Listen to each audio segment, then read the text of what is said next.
Hey guys, it's me. It's the Moosh Shway Hummingbird Studio. I'm back, and I'm going to be making my, what is this, the third video in the series showing you how to do a herringbone stitch. As you can see, I've been working on this one a little bit. It's not going to be a terribly long video, but hopefully you'll kind of get the point. So, as you can see, we're just kind of progressing around the edge, and eventually it's going to look like this. And I would say that I'm probably going to put some of the Mod Podge on it to stiffen it up so that it hangs right when you're wearing them.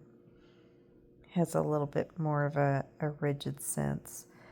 But anyway, so we're going to go ahead and grab our next set of beads. I've got 2 beads on there.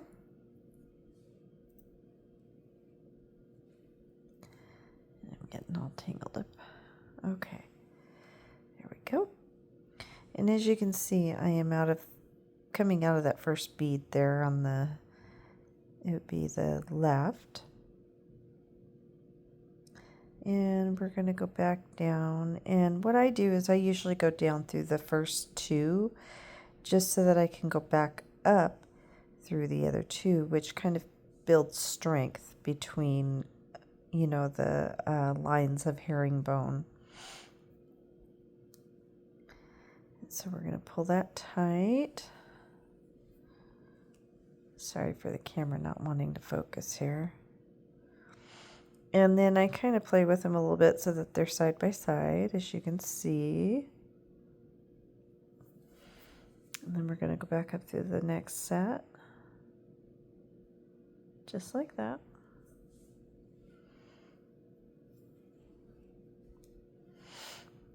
And the remainder of this stitch is going to be herringbone until we get to the end, and then we're going to do our little 3 beads like this where it just caps off that end, kind of like what you see in this one here. Well, exactly what you see in this one. All right, so we're going to grab 2 more beads. And we're going to go back down through that other bead, 2 beads, and like that.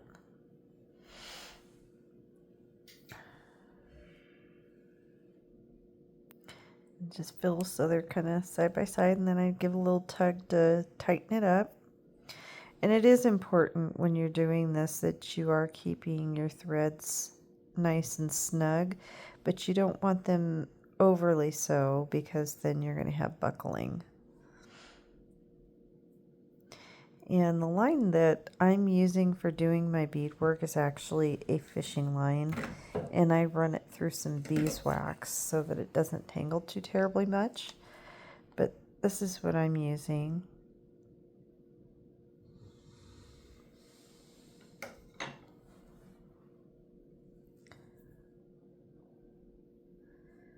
Eventually, I would like to be able to try some of the my Yuki thread,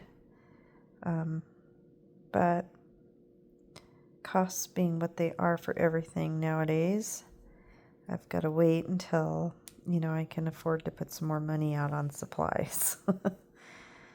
So I'm hoping that maybe with some of the videos I'll get some sales. Okay, now we're going to go back up through the other 2. And you have to give it a little wiggle to make sure that it goes up through the other side here of both of them. Pull that thread nice and tight. Okay. And as you can see, it's coming out of that first bead.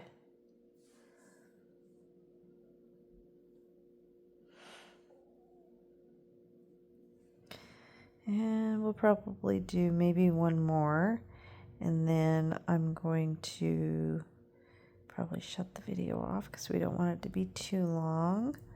So as you can see, I'm going through that other bead there, but I want both. So there we go. I don't know if you can see that with the bead in the way there. There we go. See, I'm going back down through that second bead. All right.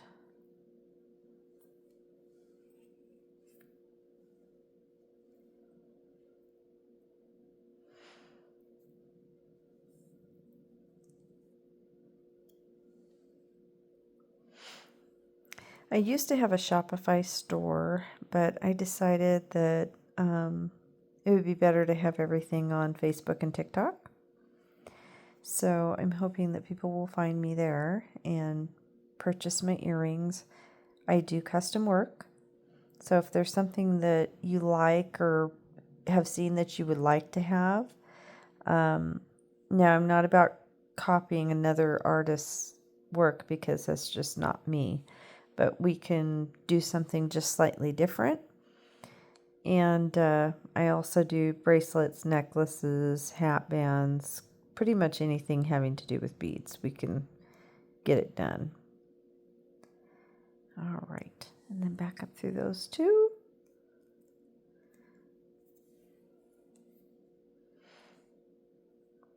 Just like that.